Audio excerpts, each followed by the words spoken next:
avisado, un rey poderoso vendrá, el santo esperado, el ungido que gobierna.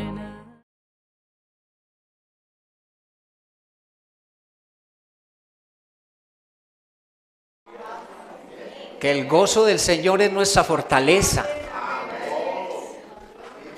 ¿Y por qué también nos gozamos? Porque acabamos de adorar al Señor. Aló. Y dice su palabra que Él habita en medio de las alabanzas de su pueblo. Por eso mientras adoramos usted tiene que anhelar en su corazón: Señor, no solo yo quiero sentirte, porque no estamos aquí promoviendo el sensismo ni el emocionalismo, ni moviendo emociones, sino, Señor, yo quiero sentir tu presencia y despierta en mí el anhelo de obedecerte también.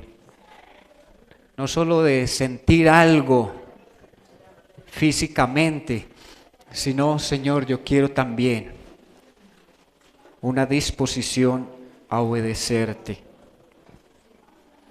Porque es bueno sentir cosas, pero es más importante obedecer. Uno no se va a salvar por tener sueños o por sentir escalofríos o mareos, no. No se va a salvar es por que obedecemos lo que Cristo nos ha enseñado a obedecer.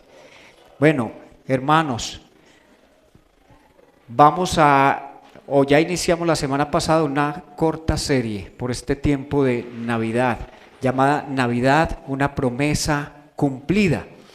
Los que vinieron hace una semana, yo sé que se acuerdan de qué hablamos.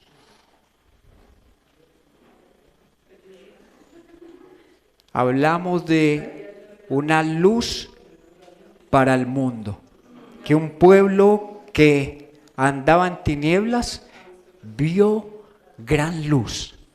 Es decir, 700 años antes de que viniera esa luz, porque Jesús se denominó a sí mismo como la luz del mundo, quien le recibiera a él no andaría en tinieblas.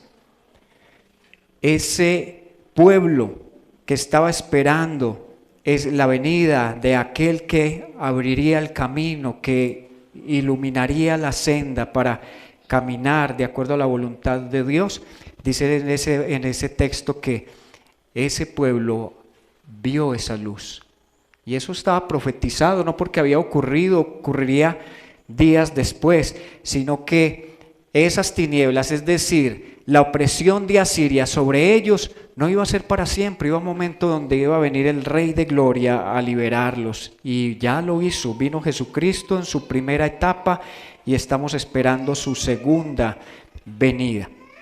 Así que hermanos, vamos nuevamente a ese libro en el Antiguo Testamento del profeta Isaías, que vuelvo a contarles mucho, para muchos es considerado el Evangelio del Antiguo Testamento. Y vamos a leer 2 versículos allí, en el capítulo 9, versículos 6 y 7. Por eso hablamos de Navidad, una promesa cumplida, porque aquí el profeta está anticipándose a un evento 700 años antes, y eso es maravilloso. ¿Por qué? Porque lo que vemos aquí escrito, después lo corrobora el Nuevo Testamento, de que ese niño prometido nació por el poder de nuestro Dios. Entonces, dice el profeta Isaías y dice la palabra del Señor, porque un niño nos ha nacido. En mi versión lo dice con N mayúscula, no sé si en la suya también, porque no se trata de cualquier niño que nacería. Dice, porque un niño nos ha nacido, un hijo nos ha sido dado. Es decir, habla tanto de la divinidad como la humanidad de ese niño. Y la soberanía reposará sobre sus hombros, es decir, el gobierno del reino estará sobre él. Y se llamará su nombre Admirable Consejero. Ese es uno, no me separe el admirable y el consejero, es admirable consejero, Dios poderoso, Padre eterno, Príncipe de paz. Es en ese título en que nos enfocaremos en esta mañana. Y continúa diciendo la Escritura: el aumento de su soberanía y de la paz no tendrá un fin sobre el trono de David y sobre su reino, para afianzarlo y sostenerlo con el derecho y la justicia. Desde entonces y para siempre el celo del Señor de los ejércitos hará esto. Vamos a guardar silencio por un momento y pedirle al Señor que eso que acabamos de leer se haga vida en nosotros, que sea una palabra que penetre en nuestro corazón. Señor, tal vez hay corazones en esta mañana áridos, Señor, endurecidos, tal vez por la negligencia espiritual, Señor, pero oro, Dios, que hoy broten ríos como de agua viva de nuestro interior, Señor. Solo tú puedes, Señor, hacer que entendamos esta palabra. Por eso oramos por el Espíritu Santo, para que quite el velo, para que transforme nuestros corazones en un terreno fértil, Señor. Señor, no permitas que tu palabra sea rechazada, ignorada o desatendida. Por el contrario, que sea reconocida tu palabra en medio de nosotros como el alimento que necesitamos, Señor. Como aquella que tiene la capacidad, Señor, de cambiarnos, Señor, ya que no podemos cambiarnos a nosotros mismos, Señor. Y ella es la única que puede mostrarnos quién eres tú verdaderamente, Señor, y no crear ídolos o la idea de un Dios falso en nuestra mente, Señor. Que lo que creemos de ti sea lo que dice tu Escritura y no lo que nosotros consideramos, Señor. Gracias, Dios, por estar en esta mañana, en este lugar, Señor, y dirigirnos a través de tu preciosa palabra. Amén y amén. A ver, prendamos esto.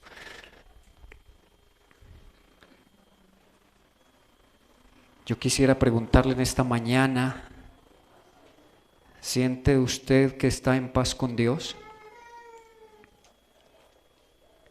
¿Siente usted que está en paz con otros?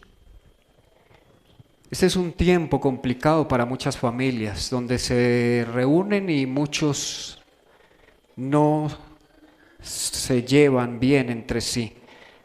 Tal vez en algunas familias tendremos personas ausentes debido a eso, porque se niegan a perdonar, se niegan a disponerse en esta época para poder compartir un tiempo con sus familias. Es una época donde podemos pedir perdón. Puede que nos refrieguen en la cara esa intención de pedir perdón, pero tal vez sea lo que Dios ponga en nuestro corazón hoy, porque estamos siguiendo al príncipe de paz, no al príncipe de la guerra, ni de la discordia, ni de la división. Ese es otro, el que viene a robar, a matar y a destruir y a dividir, a confundir. Pero nosotros seguimos al príncipe de paz. Pero hoy veremos cómo podemos estar en paz con Dios para poder recibir la paz o experimentar la paz de Dios. Y yo creo que todos la queremos. No queremos vivir en desesperación, en estrés, en angustia, en tristeza, en amargura, en dolor, porque ahí no se experimenta la paz de Dios. Tampoco la paz de Dios es que no estemos pasando por ninguna adversidad, sino que a pesar de estar enfrentando lo que haya que enfrentar, la palabra de Dios nos sostiene en medio de todo. No se puede experimentar la paz de Dios si no estamos en paz con Dios. ¿Por qué? Porque el pecado no te permite experimentar la paz de Dios. El pecado lo que trae es culpa. Y con culpa no se experimenta paz, se experimenta desesperación. Por eso muchas personas acuden al suicidio, porque no soportan lo que viven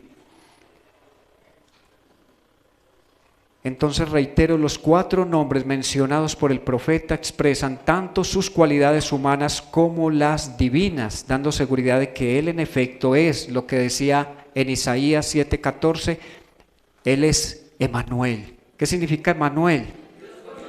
Dios con nosotros. Este niño demostraría que Dios ha venido para estar con nosotros, para habitar en medio de su pueblo. De eso trata el Evangelio, de las buenas noticias que produce el saber que un niño ha de nacer para traer paz a la tierra. Significa que este niño gobernará para traer la paz divina a nuestro mundo.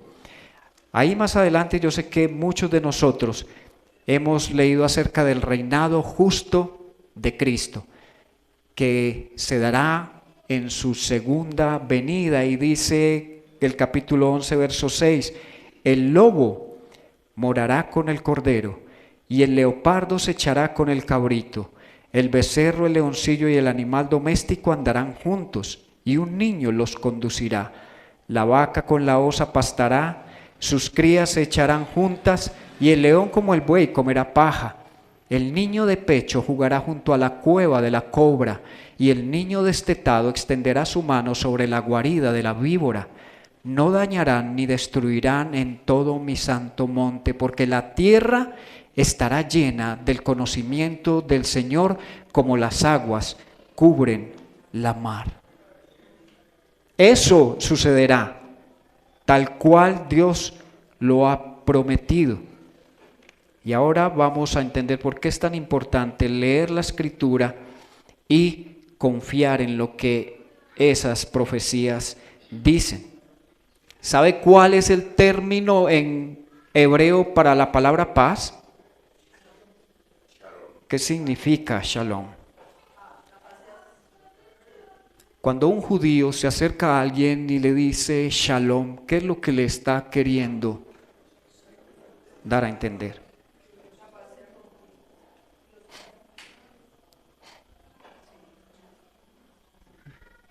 No sabemos más definiciones de shalom. Busquen una concordancia temática de Strong y va a encontrar, vea, páginas y páginas de lo que significa. Pero voy a dar algo breve. Shalom se utiliza para describir una paz completa y duradera. En la cultura hebrea, la paz era el resultado de una vida plena y armoniosa con Dios y con los demás. No le están diciendo a usted, yo espero que usted esté bien con Dios, sino que esté bien con su entorno, con sus prójimos. El saludo shalom era una forma de desearle a alguien una vida plena y sin conflictos. ¿Sabe cómo es el término en griego? Si en paz en hebreo es shalom, en griego ¿cómo es? No. Bueno, hoy vamos a aprender algo entonces. Eirene sin H, Eirene con N, para describir la paz que viene de la reconciliación con Dios a través de Jesucristo. Es decir, ese término N en griego significa que la única forma de obtener paz con Dios es a través de la muerte y resurrección de nuestro Señor Jesucristo. Ahora le invito a que vaya al Evangelio de Lucas, ahí en el Nuevo Testamento, capítulo 2, versículo 8. Porque allí se cumple la promesa que hizo Isaías del niño que nacerá. Lucas capítulo 2, verso 8. Y vamos a leer hasta el 14. En la misma región había pastores que estaban en el campo, cuidando sus rebaños durante las vigilias de la noche. Y un ángel del Señor se les presentó, y la gloria del Señor los rodeó de resplandor, y tuvieron gran temor. Pero el ángel les dijo: no teman, porque les traigo buenas nuevas de gran gozo que serán para todo el pueblo. Porque les ha nacido hoy en la ciudad de David un Salvador, que es Cristo el Señor. Esto les servirá de señal: hallarán a un niño envuelto en pañales y acostado en un pesebre.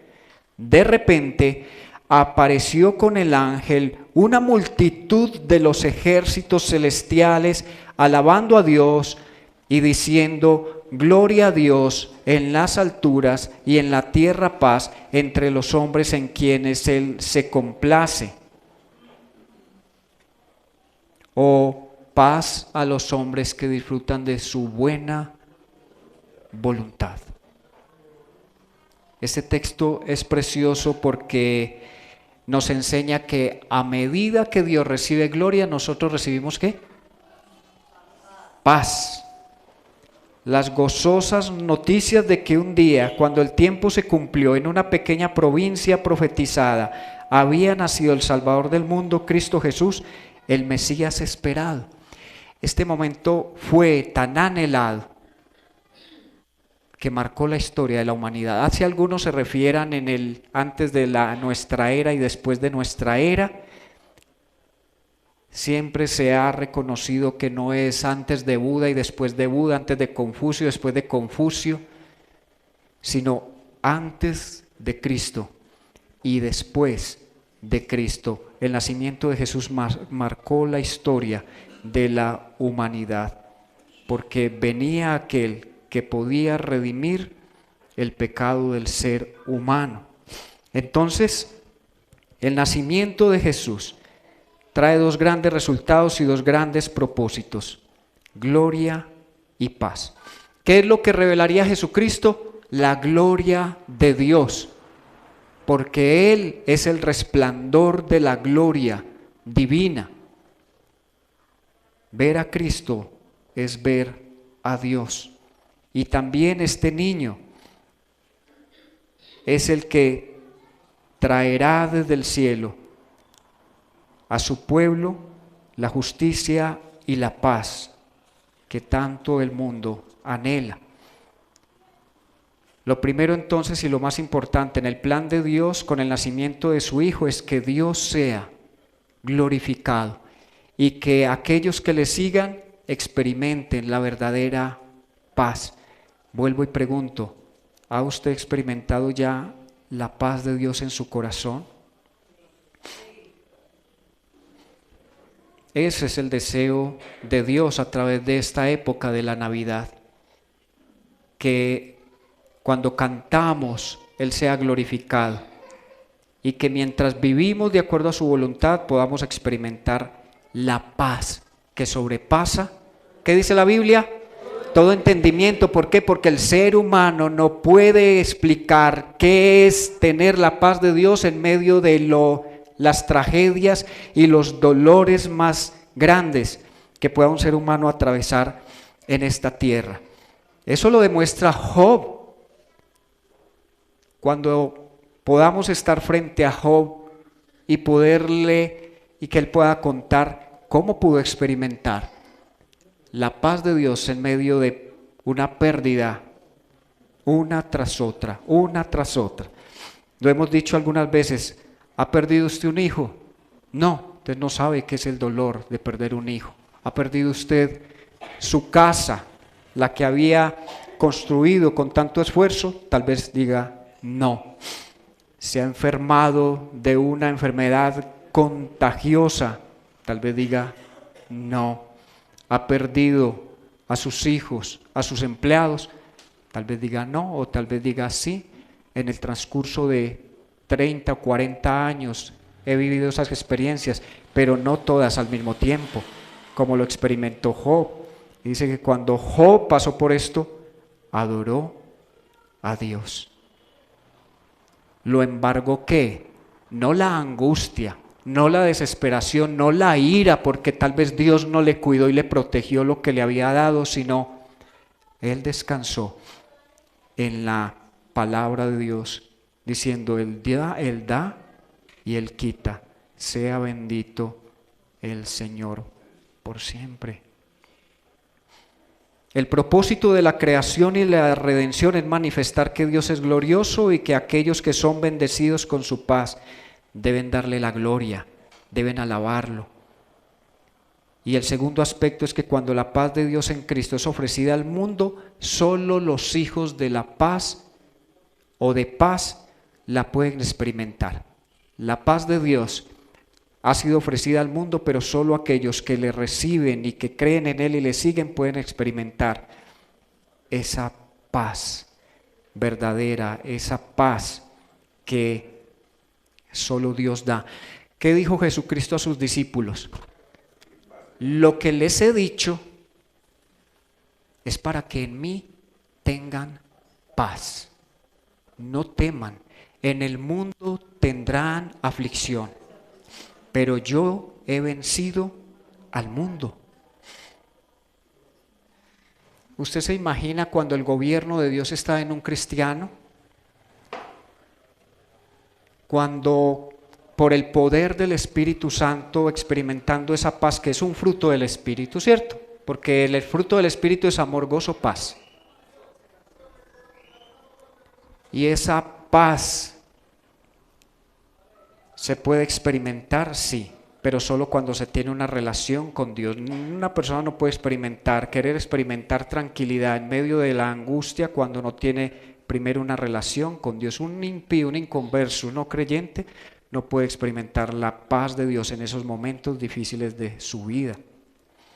¿Y cómo saber si soy un hijo de paz? ¿Cómo saber si soy parte de la promesa del ángel, paz a los que gozan de su buena voluntad? La respuesta es sencilla y a la vez profunda. Tienes que recibir al pacificador. ¿Quién es el pacificador? Cristo. ¿Cristo qué dijo? Bienaventurados los pacificadores. Aquellos que procuran la paz serán llamados ¿qué? Hijos de Dios. Eso hay que estarlo leyendo continuamente y creyéndolo. Primero debemos pedir que Dios gobierne nuestra vida para poder pedir esa paz que tanto nuestro corazón anhela. Cuando el Señor Jesucristo se convierte en la persona más importante de nuestra vida, Él promete su paz. Por nada se turben, dice el Señor. ¿Qué le dice a nuestra alma? ¿Qué es lo que nos dice el salmista que repitamos? Alma mía, bendice al Señor y no olvides ninguno de sus beneficios. Y eso no me lo he de repetir yo cuando estoy en las buenas, sino en lo que algunos consideran malas. Porque a veces consideramos que las pruebas de Dios son malas y no son malas porque tienen un propósito. Malo es aquello que no sirva, que no tenga un fin o una meta que alcanzar, pero Dios a sus hijos los toma y los empieza a procesar. ¿Para qué? Amén. Hay muchas cosas, muchas cosas. Nuestra fe es probada para que, fortalecida nuestra fe, caminemos con una esperanza que es viva, que es real. Si usted todavía cree que el cristianismo son cuentos, vaya a la carta del apóstol Pedro, y dice: lo que enseñamos no son fábulas. Lo que enseñamos no son simples historias vacías. Lo que enseñamos es porque lo vimos, porque fuimos testigos, porque lo tocamos. La verdad de Dios fue revelada a través de alguien, y ese alguien se reveló a nosotros y vimos su gloria como la gloria del unigénito, dice Juan. Él vino a darnos gracia y verdad. Dice Pablo en Efesios 2:14, porque Cristo es nuestra paz. ¿De qué pecados nos libera? La paz del Señor, vuelvo y repito, de la ansiedad, del estrés, de la depresión, de los afanes, de la preocupación. Todo ello tiene una raíz, y esa raíz o ese pecado se llama incredulidad, falta de fe en las promesas del Señor.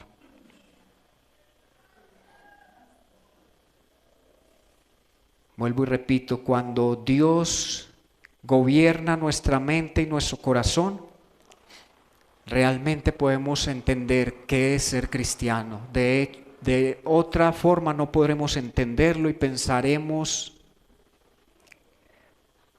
creo que otra religión puede ser otra posibilidad de acercarme a Dios, o más bien me abstengo de involucrarme en creencias, pero dice la palabra del Señor: por nada estéis afanosos, sino sean conocidas vuestras peticiones delante de Dios, y el Dios de paz que gobierna vuestros corazones, ¿qué hará?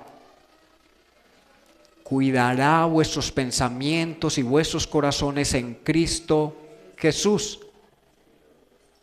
Yo tengo ese versículo en mi corazón, y cada que estoy atravesando momentos difíciles digo: lo único que yo tengo que hacer en este momento es no permitir la ansiedad ni la preocupación, sino ir delante de mi Señor, que sé que está ahí para escucharme, para que Él controle pensamientos en mi corazón, en mi mente, que no van de acuerdo a su voluntad y me lleven a tomar decisiones que no le den la gloria a Él, sino que simplemente demuestren a largo plazo lo desesperado, lo impaciente que soy.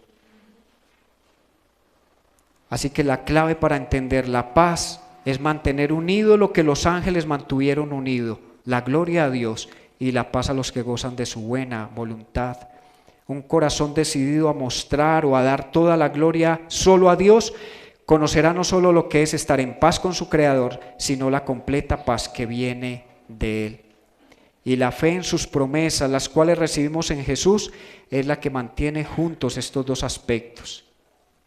Esto fue lo que le dijo Pablo a la iglesia en Roma: que el Dios de la esperanza los llene de toda gloria y paz a ustedes que creen en Él. O sea, cuando uno lee a Pablo, uno tiene que leer con cuidado, decir cada palabra que le reveló el Espíritu Santo.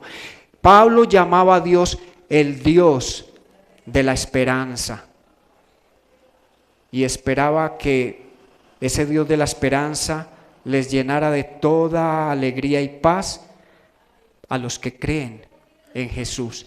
¿Y que es creer en Jesús? Creer en su palabra, creer en sus promesas. Jesús dijo: las palabras que yo les doy son espíritu y son vida.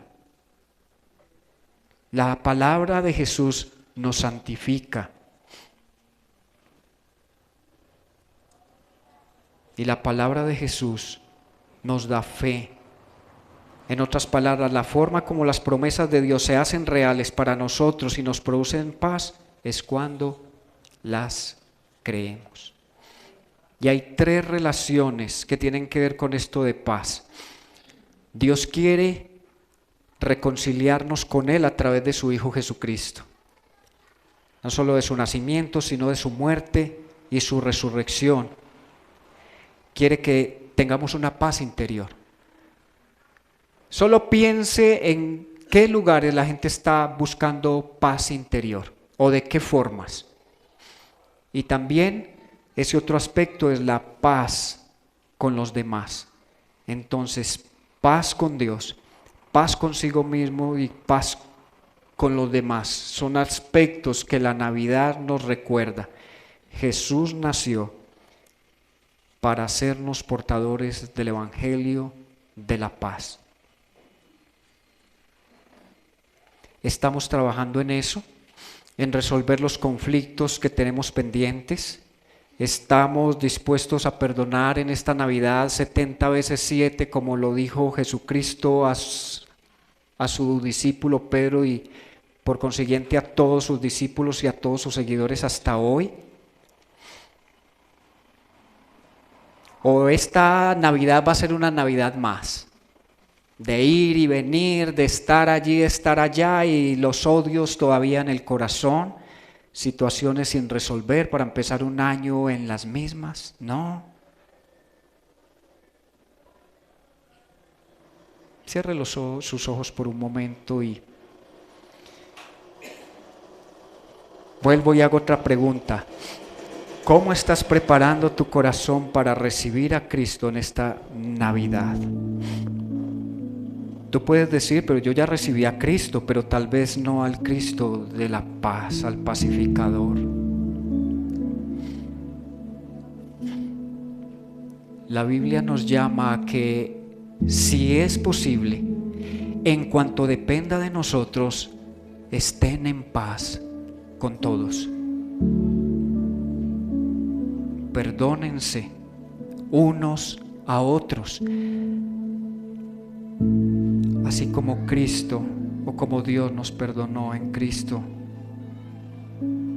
¿Cómo podemos decir que amamos a Dios si seguimos aborreciendo a seres humanos hechos a la imagen y semejanza de Dios? ¿Cómo podemos decir que tenemos una buena relación con Dios cuando como hermanos nos odiamos?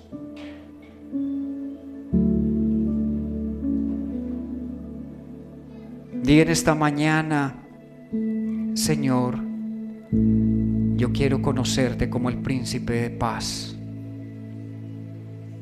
Dile: Señor, yo quiero mirar o fijar mi mirada en tu palabra y ver a Cristo.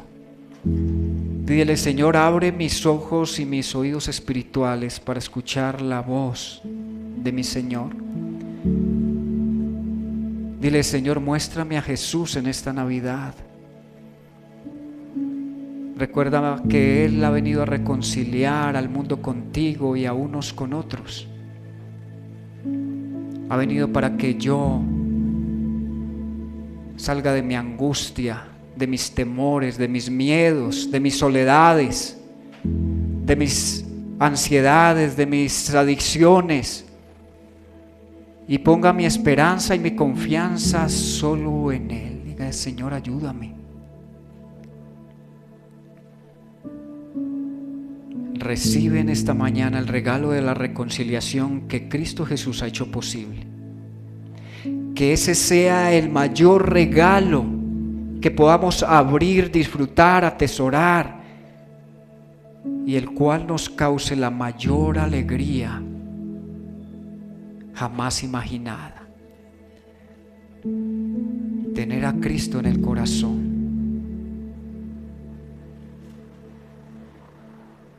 Tener al Dios de paz, aquel que está dispuesto a santificar nuestro espíritu, nuestra alma y nuestro cuerpo. Señor, haznos amar más y odiar menos. Mantener cuentas cortas contigo, Señor. Porque creo que la falta de prosperidad de nuestras vidas es la falta de obediencia también. La desobediencia nos frena las bendiciones del Señor para nosotros. Dios quiere hacer tantas cosas en nosotros, darnos tantas cosas, pero nos falta más fe en sus promesas, más dependencia de Él, más confianza. Nos falta creer que en Él nuestra vida está segura, que no hay nada que temer, porque el perfecto amor echa fuera el temor. No nos ha dado espíritu de temor, sino de poder, de amor y de dominio propio.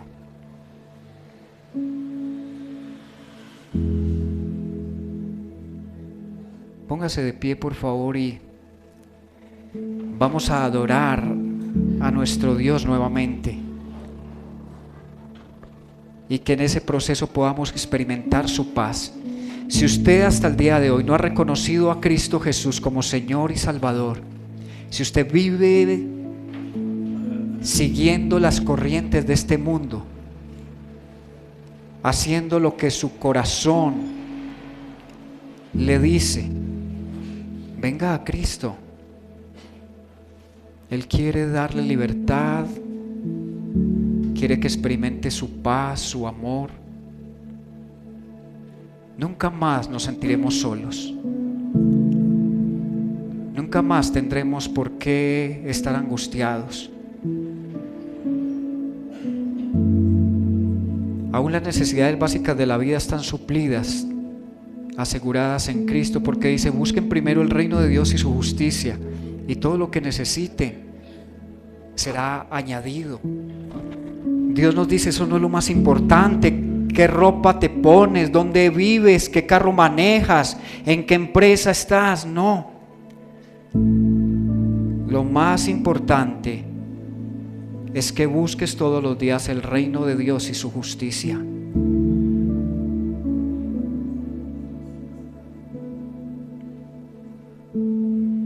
Vamos a adorar al Señor, dando la gloria al Hijo y dando la gloria al Espíritu Santo. Acabamos de cantar qué es lo que cada uno de ellos ha hecho en este plan de redención y de salvación. Así que con libertad, la libertad que da el Espíritu Santo y la seguridad que nos brinda el Señor de que cuando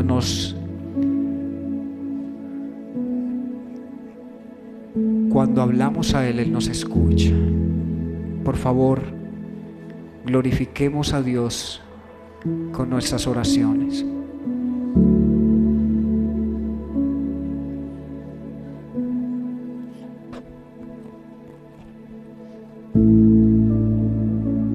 Por la fe tenemos paz para con Dios por medio de nuestro Señor Jesucristo, por medio de quien también hemos obtenido entrada por la fe a esta gracia en la cual estamos firmes y nos gloriamos en la esperanza de la gloria de Dios.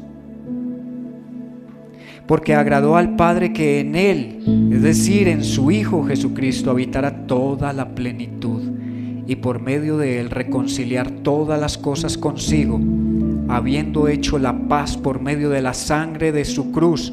Por medio de Él, repito, ya sean las que están en la tierra o las que están en los cielos. Y aunque ustedes antes estaban alejados y eran de ánimo hostil, ocupados en malas obras, sin embargo ahora Dios los ha reconciliado en Cristo, en su cuerpo de carne, mediante su muerte, a fin de presentarlos santos, sin mancha, irreprensibles delante de Él. Esto Él hará si en verdad permanecen en la fe, bien cimentados y constantes, sin moverse de la esperanza del Evangelio que han oído, que fue proclamado a toda la creación debajo del cielo.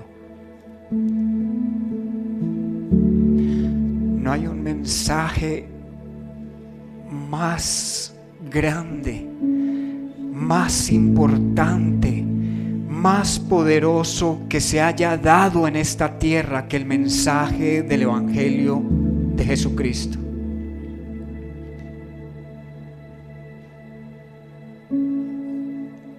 Hay políticos,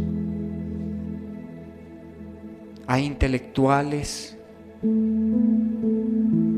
hombres de negocios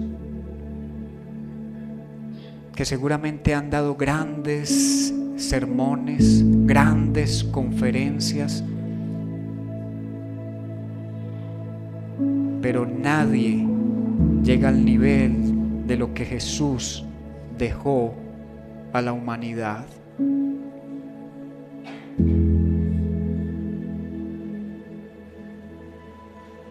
Y somos privilegiados en esta mañana de seguir con vida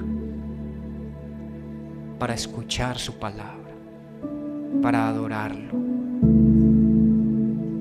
y para seguir confesando: Señor, sin ti nada somos, sin ti nada podemos lograr, porque todo depende de ti, todo ha sido creado por ti y para ti.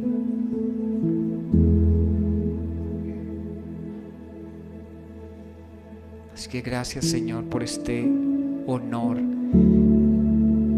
y por esta alegría de que nos honres con tu presencia, Señor. Y trae tu paz, trae luz, trae vida,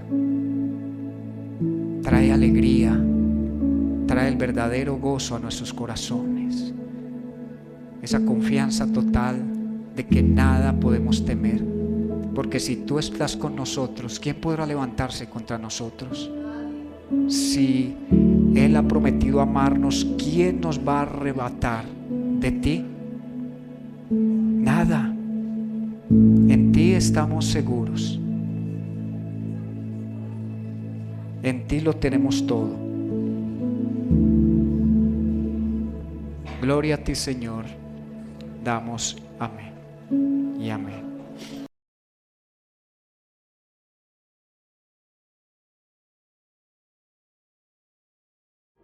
Fue profetizado, un rey poderoso vendrá, el santo esperado, el ungido que gobernará.